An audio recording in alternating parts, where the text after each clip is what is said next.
Good afternoon from the newsroom. In the United States, Donald Trump and Hillary Clinton moved another step closer to becoming their party's nominees in the race for the White House, with wins in the South Carolina and Nevada elections. After yet another disappointing result, former Florida Governor Jeb Bush ended his campaign. Announcing his plans to run for president last summer, Jeb Bush was viewed by many as the Republican Party presumptive nominee. Last night, the Jeb journey ended when the former Florida governor scored less than 8%. The people of Iowa and New Hampshire and South Carolina have spoken, and I really respect their decision. So tonight, I am suspending my campaign. Yeah. Donald Trump topped the poll with almost a third of the votes. We're going to do the wall, and by the way, who's going to pay for the wall?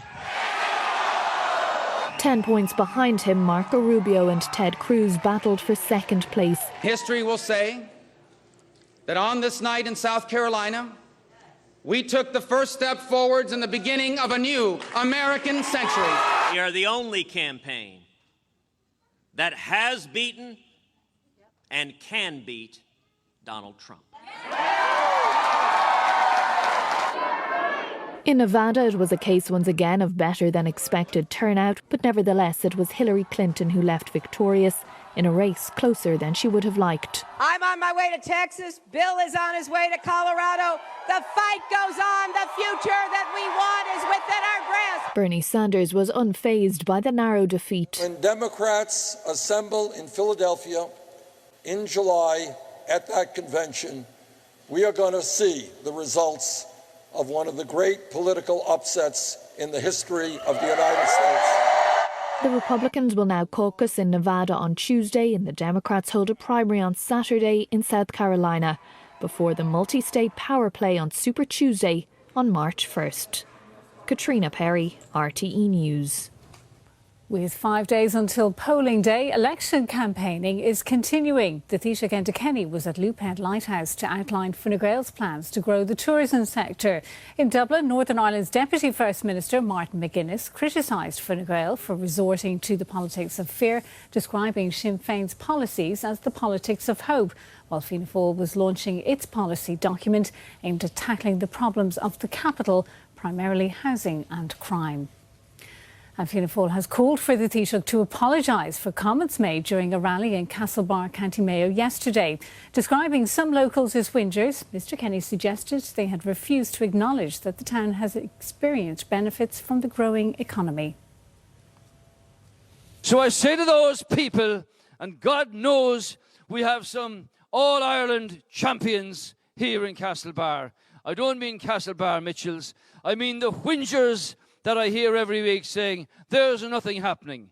Well, I want to assure them that the future is very bright. All we have to do is maintain progress in terms of our economy. At least 46 people have been killed in a double car bombing in the Syrian city of Homs. A UK-based monitoring group says most of the dead appear to be civilians. It's not yet clear who was behind the bombing. This comes as the US Secretary of State has said he and his Russian counterpart have reached a provisional agreement on the terms of a ceasefire in Syria. I believe that in the conversation that we had, we have reached a provisional agreement in principle on the terms of a cessation of hostilities that could begin in the coming days. It is not yet done, and I anticipate that our presidents, President Obama and President Putin, may well speak somewhere in the next days or so. In Michigan, in the US, a 45-year-old man is in custody in connection with a spate of shootings which left 7 people dead. A 14-year-old girl was among the victims. The shootings happened at several different locations in the city of Kalamazoo. Police believe the victims were shot at random. We've had several shootings here tonight in the county, in the city of Kalamazoo. They all appear to be related. We have multiple people dead. In summary, what it looks like is we have somebody just driving around, finding people and shooting them dead in their tracks.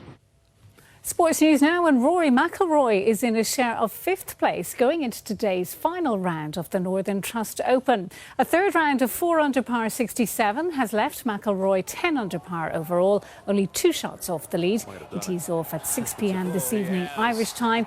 The outright lead is held by Bubba Watson on 12 under par. And that's Sunday's lunchtime news from all of us here. Bye for now.